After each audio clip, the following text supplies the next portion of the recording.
Welcome to all purpose channel.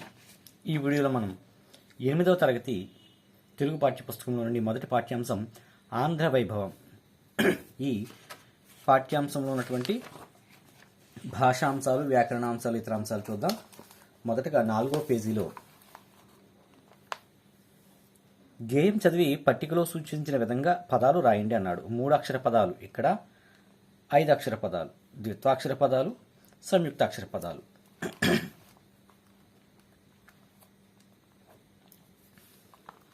వీడియోను stop చేసి రాసుకోండి.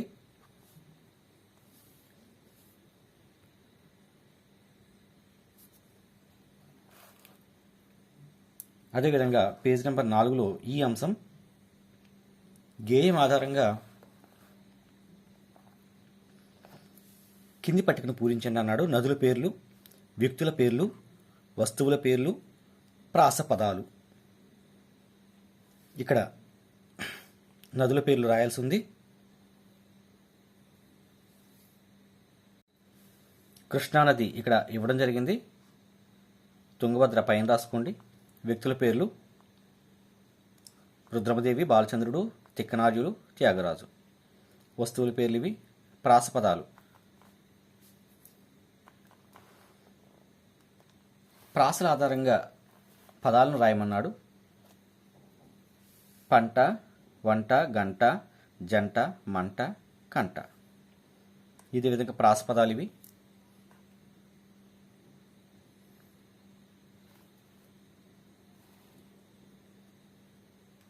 ఐదవ పేజీలో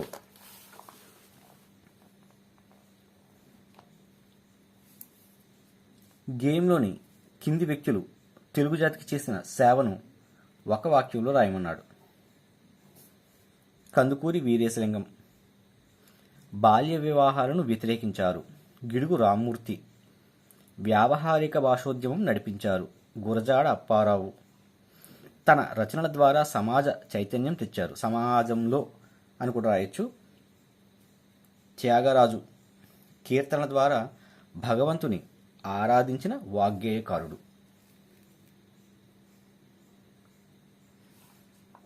తర్వాత 5వ పేజీలో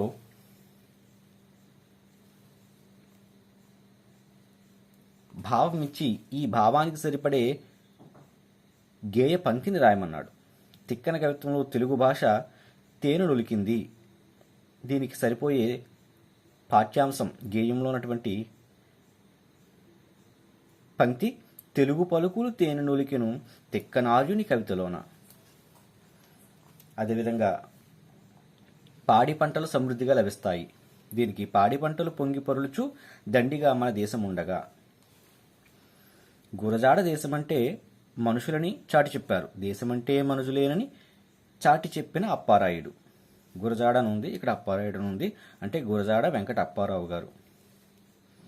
గోదావరి తలరాతల నుండి తరతరాల నుండి మధుర జలాలని ఇస్తోంది. గోదావరి తరతరాల నుండి మధుర జలాలను ఇస్తుంది.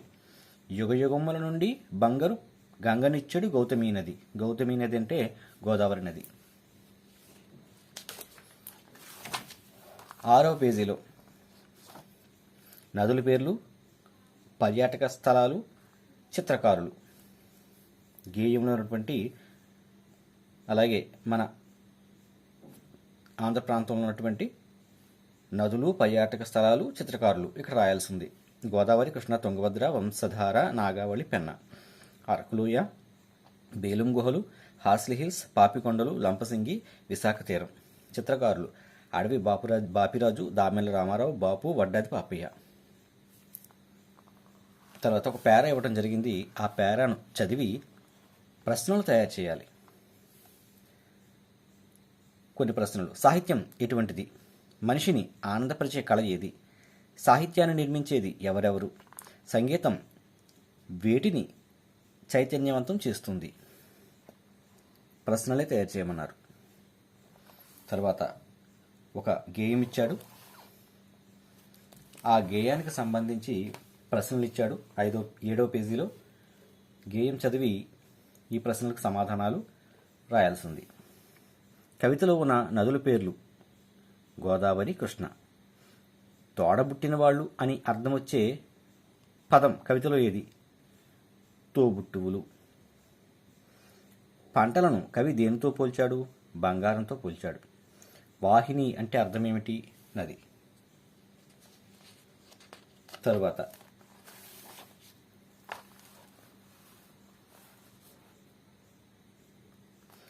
ఈ గేయంలో ఈ భాగాన్ని పూర్తి చేయమన్నాడు. పచ్చనైన మా ఊరు. ఇలా గేయాన్ని పొడిగించవచ్చు. భాషాంశాలు 8వ పేజీలో నానార్థాలు రాయమన్నాడు. కాలం అంటే సమయము, నలుపు.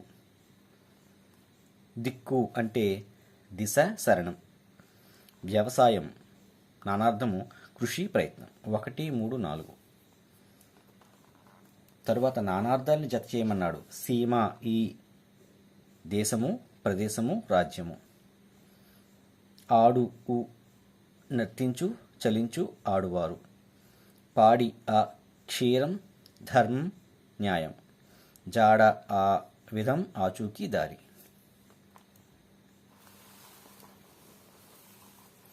తరువాత పర్యాయ పదాలను రాయమన్నాడు. ఇవ్వబడినటువంటి పేరాను చదివి దీనిలో ఇక్కడ ఇవ్వబడినటువంటి పర్యాయ పదాలకు పర్యాయ పదాలు రాయాలి. భూమి, ధరణి, అవని. మోదం సంతోషం, ఆనందం. కరువు, క్షామం, దుర్భిక్షం. ఇల్లు, గృహం, నిలయం. 9వ పేజీలో ప్రకృతి వికృతులు. అచ్చెరువు, ఆశ్చర్యము. ఇది వికృతి, ఇది ప్రకృతి. పొంత, ప్రాంతము. ఓగిరం, ఆహారం. ఇవి ప్రకృతులు, ఇక్కడ ఇవ్వబడినటువంటి వికృతులు. తర్వాత ఒకే వాక్యంలో ప్రకృతి వికృతులు గుర్తించమన్నాడు. బంగారము, భృంగారము. ఇక్కడ రాసుకుంటే సరిపోతుంది. బంగారం, భృంగారం. సింహం, సింగము. ఇక్కడ సింహము, సింగము రాసుకుంటే చదువుకోవడానికి బాగుంటుంది. హృదయం, యథ. కవిత, కైత. కవితలు, కైతలు. ఏకవచనం అయితే కవిత, కైత. పుస్తకము, పొత్తము. అండర్లైన్ చేసుకోండి, పక్కన రాసుకోండి. తర్వాత 10వ పేజీలో అక్కడున్న ప్రకృతి వికృతులను ఈ పట్టికలో రాయాల్సి ఉంది. తర్వాత గేయం ఆధారంగా సంబంధిత పదాలను గుర్తించి రాయండి అన్నాడు. గొప్పదనం గురించి చెప్పే పాట దివ్యగీతము. ప్రకాశించు అంటే తేజరిల్లు. యువసింహం, కొదమసింహం. అందమునిచ్చెను, సొగసు గూర్చెను. ఈ పదాలు మన గేయంలో ఉన్నాయి. కలిసికట్టు, ముక్తకంఠం. ముక్తకంఠం. ప్రవహించు, సాగిపోవు, ఓలలాడు. కత్తుల కాంతి, ఖడ్గతేజము. భుజబలం, బాహుదర్భం. బాహుదర్భం. తెలియజేసెను, చాటెను. స్వర్గ సమానం, స్వర్గతుల్యము. యుద్ధంలో నేర్పు, యుద్ధ పటిమ. తర్వాత వ్యాకరణాంశాలు ఇచ్చాడు. ఇక్కడ అత్వసంధి, ఇత్వసంధి, ఉత్వసంధి ఇచ్చాడు. మనం 7th క్లాస్లో ఆల్రెడీ నేర్చుకున్నాం. ఇక్కడ 11వ పేజీలో సంధి పదాలు విడదీసి రాయమన్నాడు. మనం ఇక్కడ, మనము ప్లస్ ఇక్కడ ఉత్వసంధి. కాదన్నది, కాదు ప్లస్ అన్నది ఉత్వసంధి. దేశం అంటే దేశము ప్లస్ అంటే ఉత్వసంధి. మనుషులని, మనుషులు ప్లస్ అని ఉత్వసంధి. తర్వాత పుట్టిన ప్లస్ ఇల్లు, పుట్టినిల్లు అత్వసంధి. ఏమి ప్లస్ అయ్యే, ఏమయ్యే ఇత్వసంధి. మేము ప్లస్ అందరం, మేమందరం ఉత్వసంధి. గ్రామము ప్లస్ అంటే, గ్రామం అంటే ఉత్వసంధి. తర్వాత ద్విగు సమాస పదాలు ఇచ్చాడు. ద్విగు సమాసం అంటే పూర్వపదం సంఖ్యావాచకంగా ఉండటం. పూర్వపదం సంఖ్యావాచకంగా ఉండటం. ఉత్తర పదం నామవాచకం అవటం. ఇలా ఉంటే అది ద్విగు సమాసం అవుతుంది. పూర్వపదం అంటే సమాస పదంలో మొదటి పదం, ఉత్తర పదం అంటే సమాస పదంలో తరువాత పదం. వివరణ చూద్దాం.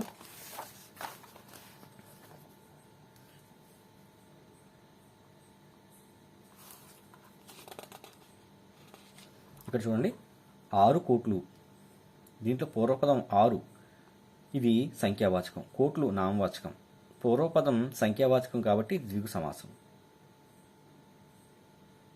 మరికొన్ని సమాస పదాలు. పాడి పంటలు పాడియును, పంటయును లేదా పంటలును అని కూడా రాయొచ్చు. ద్వంద్వ సమాసం. 4 వేదాలు, 4 అను సంఖ్య గల వేదాలు ద్విగు సమాసం.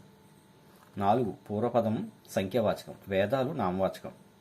పూర్వపదం సంఖ్యావాచకంగా ఉంది కాబట్టి ఇది ద్విగు సమాసం.